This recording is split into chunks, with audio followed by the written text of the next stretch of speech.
terkait dengan pemberitaan bahwa Bung hari ini sedang ekspansi, mungkin yang lain-lain, tapi kami nggak tahu, mungkin lain-lain Bung pernah juga ekspansi kan, tapi hari ini luar biasa itu ada di media online, waspada, melakukan somasi atau apa namanya terhadap dia, itu penegak hukum yang kami maksud itu adalah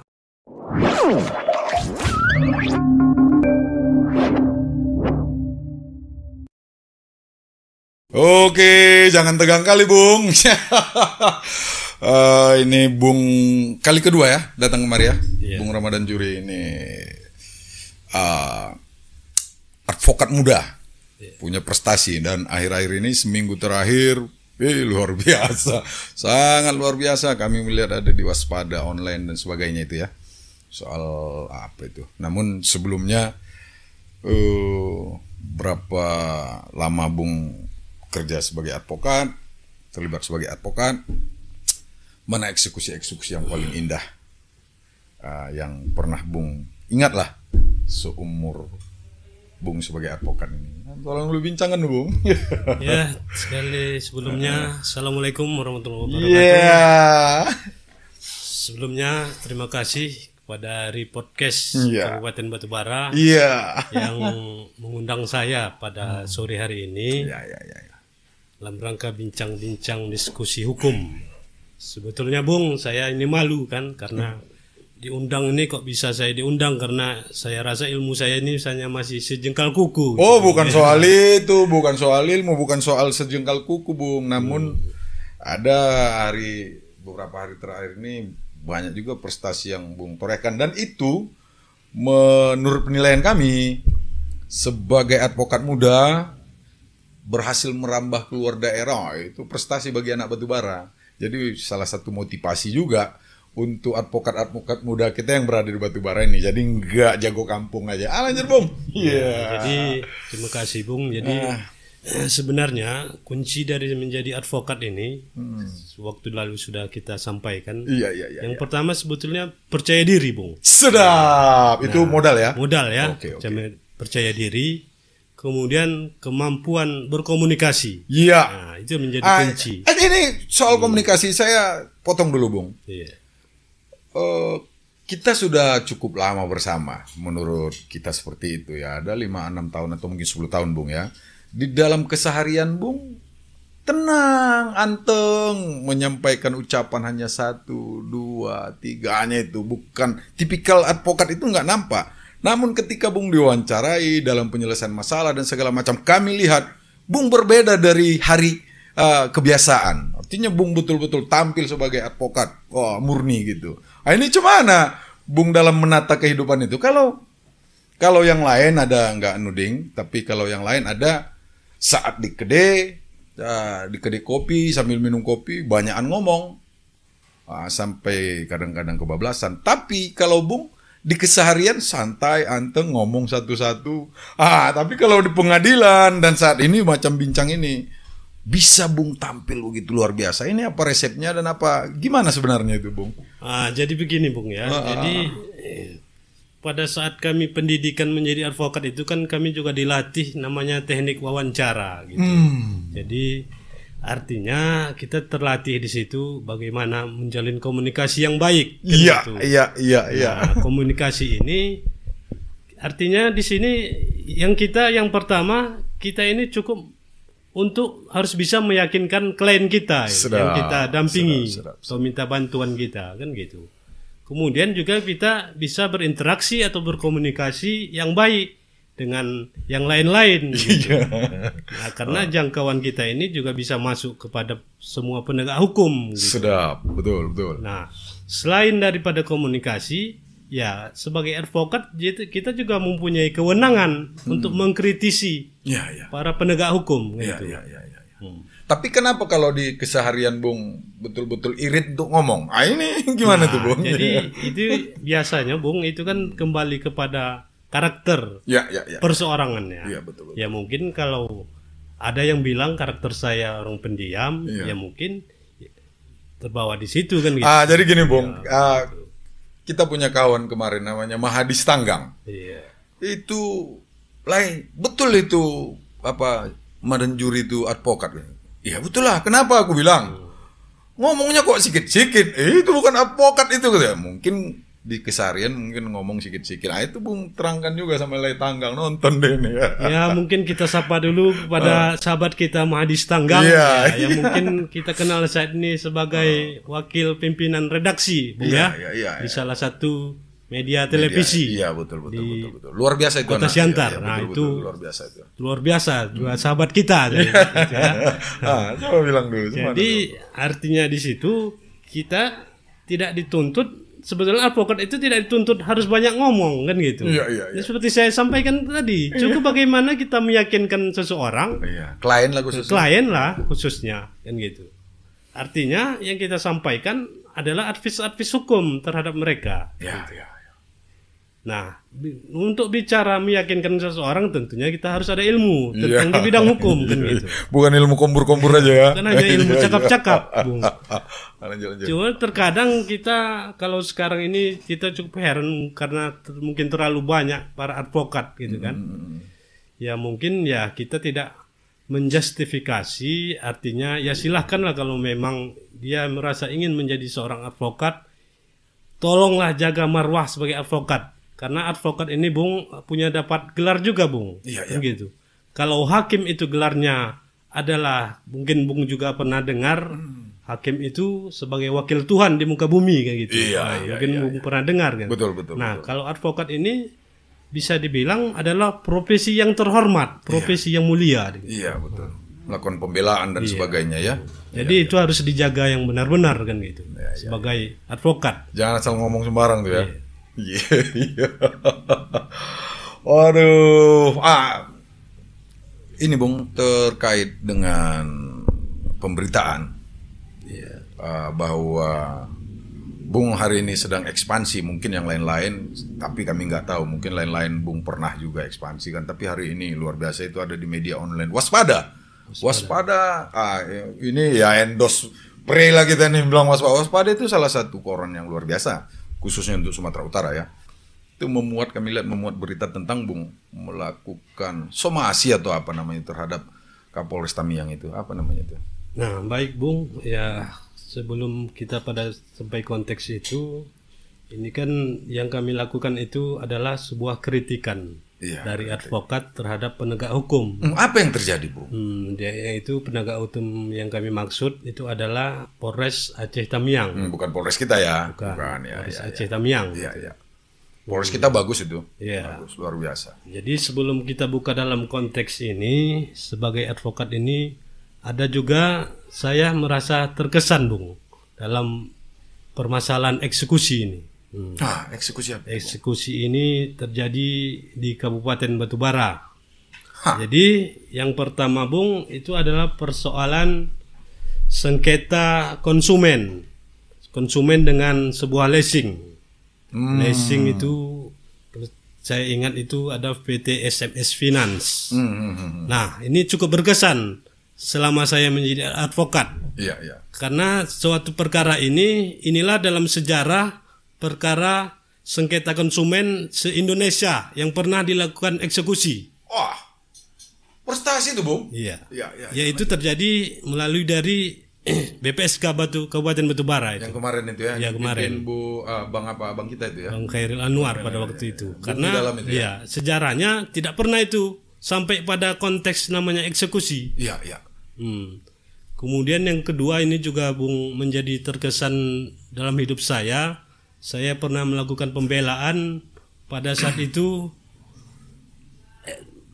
mau dilaksanakan eksekusi terhadap ada sekitar 15 kakak di daerah Kabupaten Batubara di Kecamatan Medang Deras. Nah, soal apa itu, Bung? Itu tahun 2016 kalau nggak salah saya. Itu permasalahan situ sudah ingkrah, itu pihak pemohon eksekusi ingin melakukan eksekusi terhadap rumah yang untuk dikosongkan kan gitu. Tanah beserta rumah bangunan.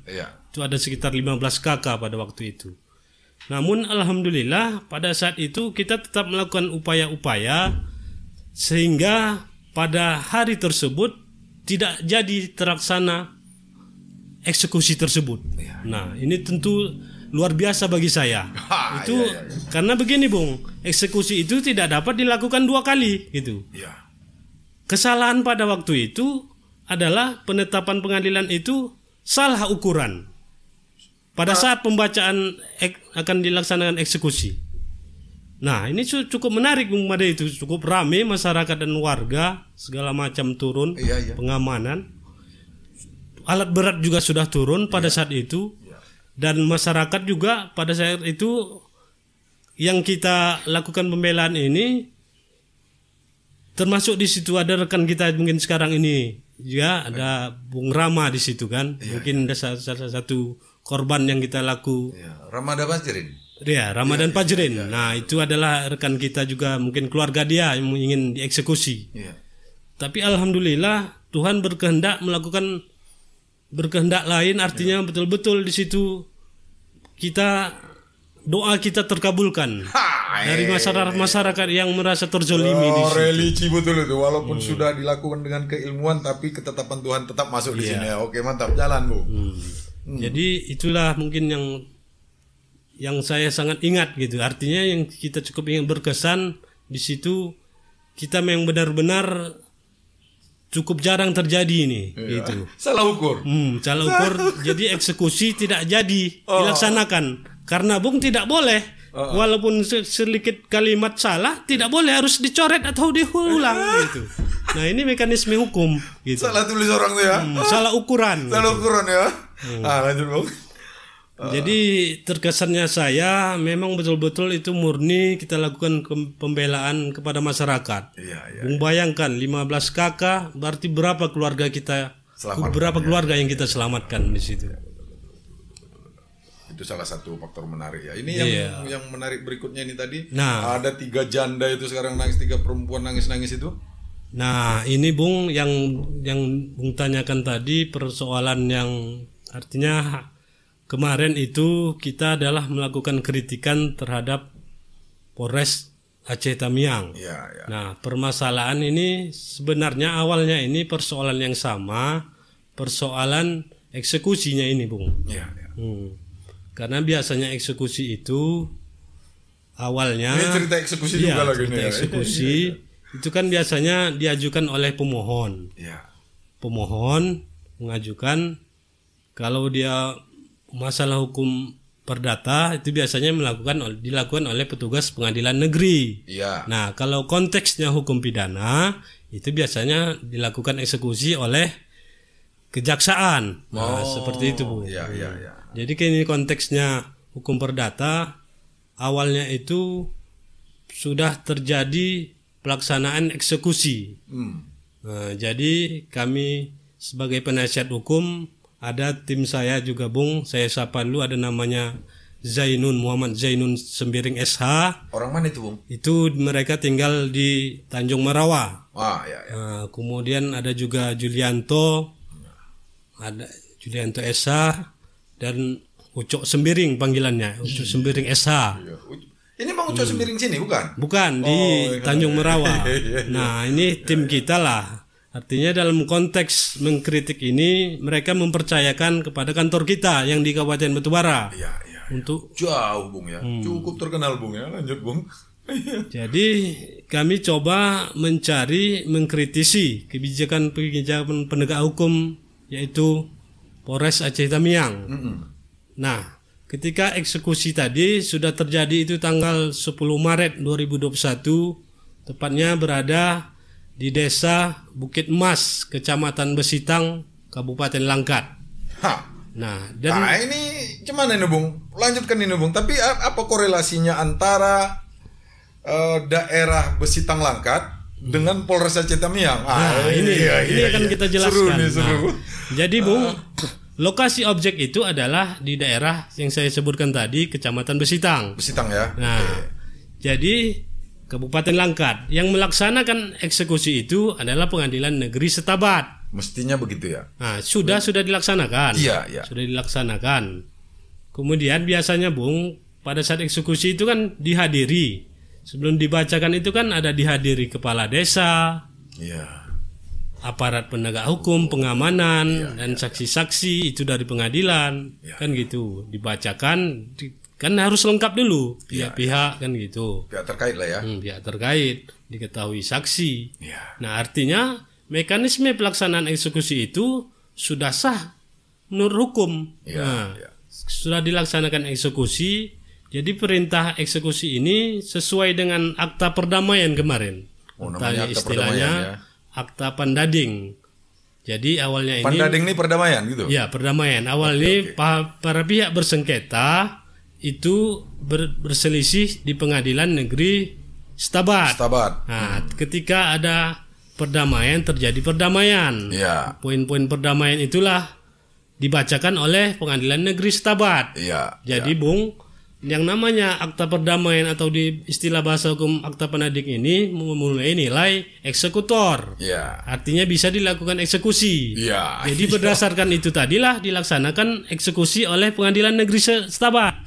Nah, jadi pada saat itu kan ada perintah untuk dilakukan pengosongan dan penyerahan, dan itu diserahkan.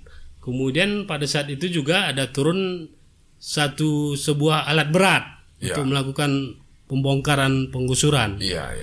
Nah, jadi dalam konteks perkara ini kita ini adalah sebagai kuasa hukum dari pemohon eksekusi. Orang Besitang tadi lah ya. Ada Bapak Bukhari namanya sebagai pemohon eksekusi. Tapi bukan Bukhari Muslim ya? Bukan. Bukan.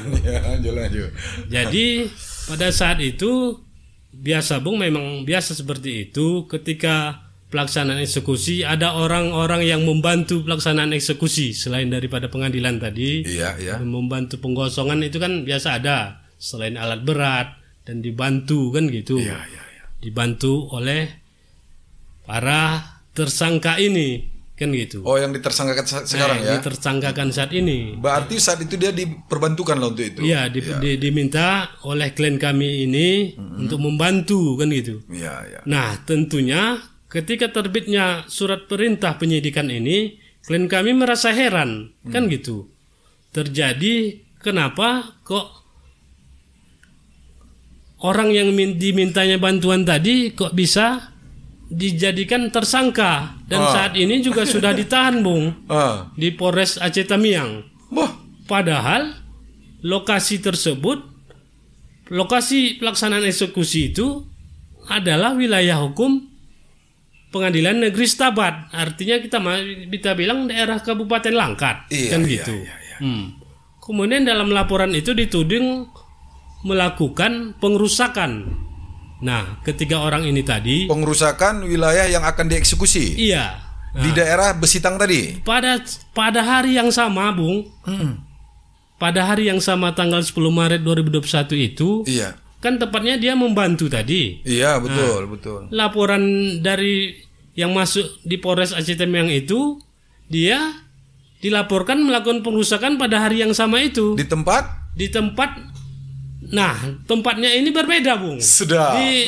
Karena konteksnya yang melakukan penahanan Polres Aceh Tamiang, itu lokasinya dibuat adalah di daerah domisili hukum Aceh Tamiang. Begitu, Bung. Apa pula kasusnya itu dituliskan di situ? Itu pengrusakan tadi, padahal pada tanggal itu yang menjadi tersangka ini adalah sedang membantu pelaksanaan proses pengosongan yang setelah dibacakan eksekusi tersebut. 21 Maret tadi ya. 10 Maret 2021. Berarti begini, supaya halayak juga paham ini yang Bung ceritakan ini. Artinya begini, di tanggal yang sama, mereka sedang diperbantukan untuk melakukan eksekusi di daerah Besitang.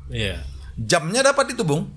Kalau sesuai laporan disebut itu dibuat sekitaran, kalau tidak salah saya sekitar 14.30 atau sekitar jam 15 lah.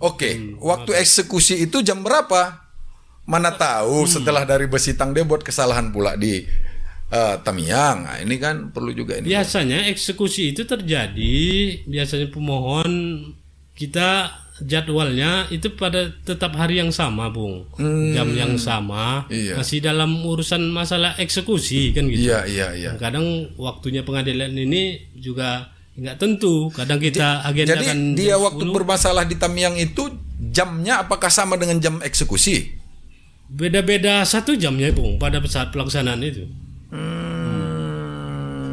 Sekitaran gitulah. Tapi Jadi tetapnya dianggap di wilayah hukum Aceh Tamiang perusakan apa pula? pengerusakan itu bangunan-bangunan itu. Yang ada di Besitang. Iya.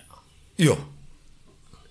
Kenapa ke Aceh Tamiang ditahan, Bung? Kenapa nggak di? Mungkin versi mereka menganggap itu adalah perbatasan, kan gitu, daerah perbatasan. Iya, iya. Padahal sebelum pelaksanaan eksekusi itu kan kepala desa kan ditanya, Betul. dihadiri oleh kepala desa Betul. dan pengamat pengamanan, bantuan pengamanan, Iya, bantuan untuk pengosongan kan Iya. dihadiri. Iya. Nah, yang anehnya kalau memang itu ada sekitar 15 atau 20 orang ada di lapangan pada saat itu. Nah, kenapa 3 orang ini aja yang ditahan? Iya. Yang lain itu juga ada. Kan gitu.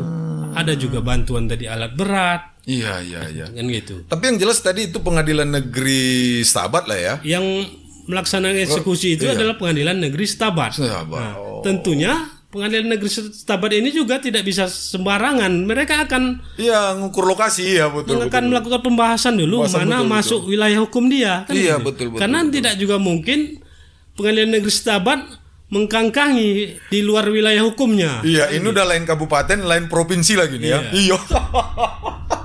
lanjut Bung, seru ini, seru. Nah, artinya berdasarkan itu tadilah kita coba melakukan kritikan, kan gitu. Kenapa tidak tempat kan banyak lawyer-lawyer yang lain itu, Bung. Kenapa harus pilihan jatuh ke Bung? Ini cukup menarik. Kami menyikapi khususnya di sudut itu. Artinya anak batu bara dipercayakan sampai keluar daerah ini, Bung. Apalagi Bung adalah advokat muda. Ini gimana ceritanya, Bung? Nah, kalau advokat ini Bung seperti multi level marketing. Sedap. Iya.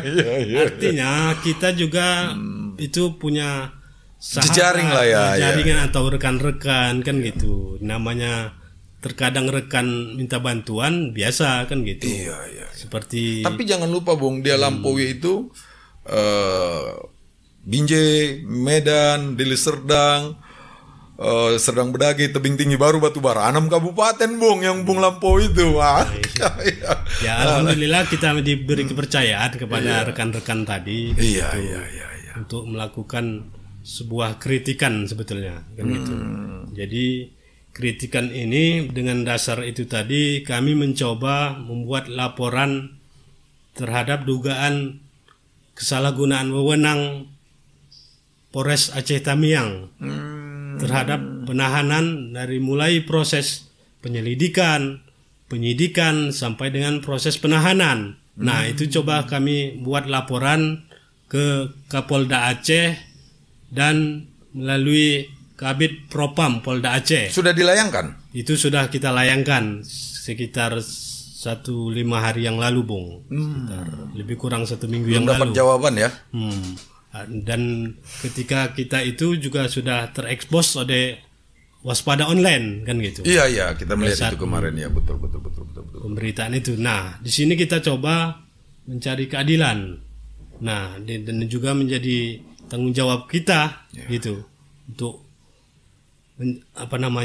biasa itu melakukan kritikan Ya, gitu. pemerintahan juga harus berani menerima kritikan. Kalau nggak berani dikritik, jangan jadi pemimpin, begitulah kira-kira ya. Nah, itulah bisa menjadi kekuasaan dari advokat tadi, Bung. Iya, Jadi dia juga berhak ketika mendapatkan kuasa untuk itu, ya kita berhak melakukan Walau di mana daerah ya. kritikan walaupun daerah mana, baik Kecuali itu, luar negeri. Iya. Luar negeri pun boleh. Boleh ya. Lanjut Bung, ini seru nih. Ketika kita mengkritik, ini kan biasa, Bung. Artinya kita sama-sama, walaupun kita pun juga bagian dari penegak hukum. Iya, ya. betul. Jadi itu hal biasa. Kita melakukan kritikan, contohnya terhadap Polres gitu, ya kan? Itu melalui Propam kan gitu. Iya.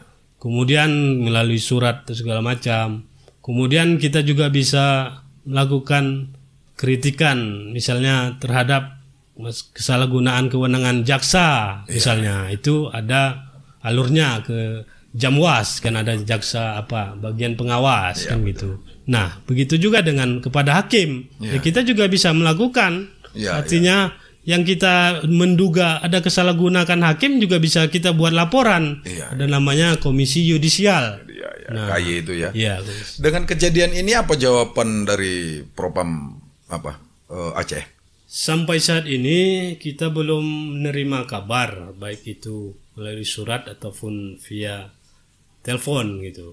Yang jelas kita sudah layangkan surat dan dengan tembusan-tembusan, baik itu tembusan kepada Kapolri, Ketua Mahkamah Agung. Menurut Bung, apakah Kapolres Aceh Tamiang sudah tahu bahwa Bung mempropamkan beliau? Ya, kalau menurut saya rasa itu sudah sampai. Udah ke telinganya sudah sampai lah ya berita itu ya. Proses pengiriman pos kilat itu palingnya 2 atau 3 hari kan. Enggak, maksudnya waktu Bung mengkritik ini apakah Polres Aceh Tamiang tahu bahwa dia sedang dikritik kinerjanya oleh Bung? Nah, mungkin dengan adanya pemberitaan dari Waspada Online tadi mungkin sudah tahu ini Bung kan gitu, sudah sampai. Namanya biasanya Waspada itu juga kan sampai ke belum Aceh. Ada dia teleponnya, belum ada apa ya. Dan konfirmasi saya kepada salah satu wartawan Waspada Online, ini belum ada sanggahan kan gitu. Biasa kan ada sanggahan. Sanggahan mestinya seperti itu ya undang-undang. Kita nggak tahu itu kita kembalikan hak mereka. Artinya di sini kan kita mempunyai hak untuk membuat laporan itu. Iya, dan mereka juga mempunyai hak jawab dan segala macam ya. Tentang korban, istri korban yang hari ini kami lihat di situ menangis, Bung. Gimana komunikasinya sama Bung? Nah, kalau untuk keluarga korban itu kita sudah berbeda tim lagi ya. Artinya tim kami yang lain juga ada di Kota Medan itu mengajukan upaya hukum peradilan terhadap penahanan proses itu tadi, status penetapan tersangka ketiga orang tadi. Udah berapa lama ditahan mereka, Bung? Itu baru sekitar lebih kurang 10 hari. 10 hari ya. Kalau tidak salah sekitar gitu. Proses prapit itu gimana, Bung? Proses prapit itu diajukan tim kita yang lain itu melalui Pengadilan Negeri Kuala Simpang, sesuai dengan domisili hukum. Gitu. Iya. Hasilnya? Ini baru saja terdaftar. Sepengetahuan saya sudah terdaftar. Cuman saya juga belum dapat informasi kapan mulai proses sidang gitu. Saya belum dapat kontak gitu. Seandainya itu nanti tidak sesuai dengan penahanan itu tidak sesuai dengan prosedur, sebenarnya apa yang terjadi, Bung? Ya, jadi yang terjadi itu jadi yang ketiga orang yang ditahan ini bisa saja bebas nanti kan gitu. Sanksinya terhadap penahanan yang salah ini? Nah, sebagai penegak hukum dan mereka bisa tuntut kerugian. Oh, yang korban? Iya, seperti itu, Bung. Iyalah, ini kita kan sambil menginformasikan dan mengedukasi masyarakat juga nih kan, Bung. Iya. Ya, kita mungkin awam tentang hukum ini. Jadi kan mesti ada orang yang mengedukasi untuk itu kan. Nah, itu hak kita, hak paling mendasar, itu salah satu hak mendasar itu kan, Bung. Oke, Bung, kami tunggu nanti prosesnya itu kan. Apa yang Bung mau ungkapkan lagi di publik ini ya silakan. Ya, jadi harapan kita di publik ini, Bung, pertama dalam konteks perkara ini, harapan kita ini juga mudah-mudahan bisa sampai kepada penegak-penegak hukum lain. Misalnya kepada Bapak Kapolri. Di sini kita coba tuangkan, sampaikan laporan kita ini supaya bisa ditindaklanjuti. Artinya benar-benar proses penegakan hukum itu sesuai berjalan sebagaimana amanah undang-undang, Bung. Begitu juga dengan yang sudah kita tembuskan kepada Ketua Mahkamah Agung. Ya, hari ini Polri luar biasa, dia bersih-bersih loh. Mana yang nggak selesai mengerjakan tugasnya siap untuk diganti, harus siap katanya. Itu pernyataan beliau saat diangkat jadi Kapolri kemarin. Maka besar harapan kita bahwa Pak Kapolri ini clear menyelesaikan permasalahan. Kalau ada permasalahan, saya yakin itu. Ya, tapi kan harus ada laporan. Iya, betul. Akan diproses, Bu. Iya, mana pula kita dia tahu juga ya akan kan? kembalikan kalau memang itu prosesnya itu benar-benar, ya kan? Ya kita dengan lapang dada kan gitu. Kalau seandainya mereka benar harus terima. Nah, artinya kan kita tadi menjalankan hak kita sebagai warga negara lah ya. Sebagai warga negara. Kan? Iya, betul.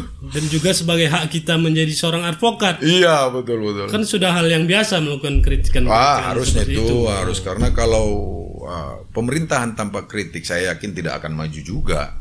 Sebab di saat sebuah pemerintahan itu anti kritik, maka akan muncul pemerintahan yang tiran gitu. Ya, kita boleh berkaca kepada negara-negara lain. Saat Cina dulu sangat tertutup, demonstrannya di Tiananmen itu dihabisi lebih dari 1 juta gitu. Akhirnya mereka dikucilkan. Nah, mudah-mudahan hari ini pula mereka luar biasa saat mereka sudah mulai membuka diri, ya kan. Jadi pemerintahan yang menganggap dirinya itu benar terus-menerus, itu pemerintahan yang tidak baik, itu akan menyengsarakan rakyat. Saya yakin di pemerintahan di Indonesia ini pastilah kita menganut demokrasi kan, walaupun kemarin demokrasi yang terpimpin, hari ini demokrasi yang cukup terbuka. Maka kritik itu kurasa satu hal yang wajib, Bung. Jangan khawatir dengan itu, ya kan.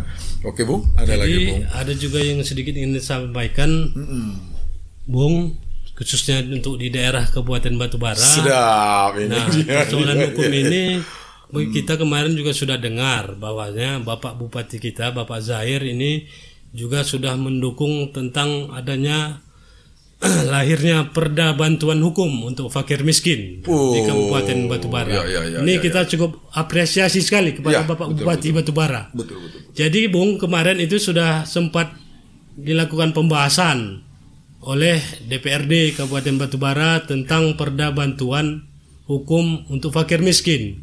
Nah, artinya di sini nanti harapan kita ini bisa berjalan. Nah, karena ini cukup menarik kembali, Bung. Artinya masyarakat miskin yang ada di Kabupaten Batubara berhak itu mendapat bantuan hukum gratis, kan gitu. Jadi pada tekniknya nanti kalau ini sudah berjalan, masyarakat Kabupaten Batubara yang ingin minta bantuan hukum gratis tadi, mereka cukup biasanya itu minta surat dari kepala desa atau lurah, surat keterangan tidak mampu seperti itu, Bu. Nah, harapan kita juga ini bisa terwujud dan bisa terrealisasi berjalan di Kabupaten Batubara, karena ini cukup persoalan hukum ini cukup banyak terjadi ruang lingkup di masyarakat. Iya, pastilah mereka akan mempersiapkan itu, ya kan, APBD dan segala macam, sebab advokat berjalan juga butuh minyak juga butuh uang, ya kan. Iya, mudah-mudahan itu terwujud, Bung. Kita berharap pemerintahan kita berjalan dengan baik, tapi Bung sebagai advokat muda udah sampai tadi menjelajah 6 kabupaten, ini pula alih pula ke 1 provinsi lagi. Itu kami anggap sebuah prestasi. Seperti cerita kita yang lalu, kita kepingin juga mudah-mudahan di Batubara ini muncul advokat-advokat muda yang punya integritas, punya kredibilitas di bidangnya masing-masing, Bung, ya. Itu harapan kita. Jadi tidak hanya Madan Zuri aja, ada nanti Madan Zuri yang lain yang kiprahnya ya hari ini sudah mulai bangkit gitu, Bung, ya. Nah, itu harapan kami. Oke, Bung. Ada, Bung? Berapa menit udah? Iya, mantap, Bung. Iya, jadi cerita, kalau kita cerita enak gini ya nggak terasa udah hampir 40 menit kan. Ada yang mau disampaikan lagi, Bung? Oke, cukup. Yakin?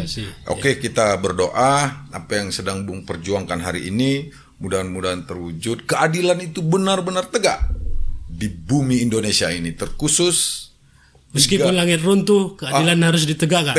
Iya. Termasuk kepada 3 perempuan yang hari ini sedang menangis menuntut keadilan di tanah Aceh Tamiang itu, Bung, ya. Oke, thank you, selamat sore. Banyak banyak ilmu yang kita dapatkan dari advokat muda kita ini tentang hukum. Semoga itu bermanfaat kelak di kemudian hari. Terima kasih. Iya.